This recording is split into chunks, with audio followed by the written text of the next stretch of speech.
Because I love to read, and now is a great time to get your reading in. I want to give you some of my favorites and just tell you a little bit about them. The first book that I want to show you is Till God Says It's Over, It's Not Over by Sister Joy Haney. This book is full of encouraging promises of God's faithfulness and His provision.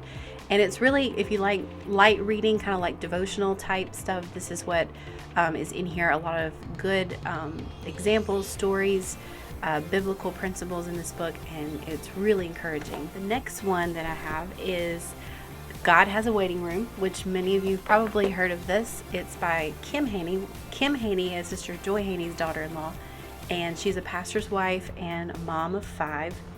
And it's about looking what life looks like when you're waiting for an answer from God, or when you're waiting for the fulfillment of a promise.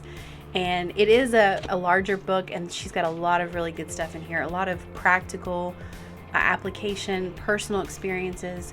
And it's just a really encouraging book that it's one that I want to read over and over again. Another book, Sister Kim Haney, and it's called Christians and Strongholds. And this is about breaking free from strongholds like fear, depression, anxiety, unforgiveness. She talks a lot about her personal story and just some ways that she overcame struggles and difficulties. And it's a really, really good book. This one is called 1,000 Gifts, and it is written by Voskamp. And this is a book that kind of helps you understand how to be thankful in all things. And it's kind of like finding joy in the midst of pain and difficult circumstances. One really cool thing that she talked about in the book is writing a thankful journal, just or a list of things that she would be thankful for. She would keep it with her. It was 1,000 things was her goal. I'm going to write down 1,000 things that I'm thankful for and look at them as 1,000 gifts. And she just would keep the notebook with her, and anytime she saw something, even if it was just a beautiful butterfly or her kids did something specific that day, she would write it down. There's an app called HappyFeed that you can actually download, and every day you can put 3 things that you're thankful for, something that you appreciate that day. And I'll put a link in the description for that.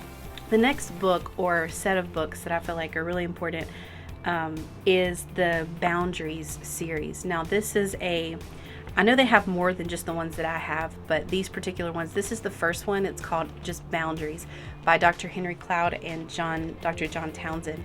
And it's just really about understanding my responsibility in relationships, in life, and knowing that I can't change anyone, but I can only change myself, and understanding the power behind that. And they have this book, which is kind of a foundational book where they lay the foundation. They also have one called Boundaries in Marriage, which takes the same concept of boundaries and just applies it to marriage relationships. And then they also have one called Boundaries with Kids, which is the same exact thing. They lay the foundation, boundaries, and then they talk about it when it comes to kids. And I know they have more than that, but these are the 3 that I have, that I've read, and I think they're really, really good if you're wanting to grow in your relationships. So those are really good books. I really, really love these books. I've actually read one of them more than once already. The first one is called Uninvited. This is by Lysa TerKeurst. This book is on how to live loved when you feel less than, left out, and lonely. And it's really a lot about how to overcome insecurities. Some of the things, especially as women, we have a tendency to see things through the eyes of our insecurities, and sometimes it's not really an accurate representation of what is really happening or what's really there. And she is she's funny, she's interesting, she's very, very, very talented when it comes to writing, and I love her stuff. Also, she wrote a book that came out after this one. It's called It's Not Supposed to Be This Way. And this book is detailing her personal experiences that she had after she wrote this first book. And she just really talks a lot about dealing with disappointment and pain. She had relationship issues, health issues, a lot of things that happened that were unexpected in her life, and she talks about how she dealt with that. She also has a book that's supposed to be coming out soon on forgiveness. I have not seen that one or read it. I don't know if it's out yet, but it's something you might want to look into. I try to get a good variety of books for people who like lighter reading, some who like more inspirational reading.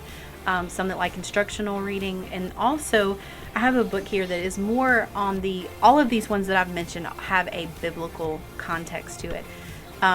This one is more academic, but it's a really, really good book if you're one that's, if you're a type of person that likes goals and setting goals, writing goals, discipline, things like that, that you're really interested in learning about that.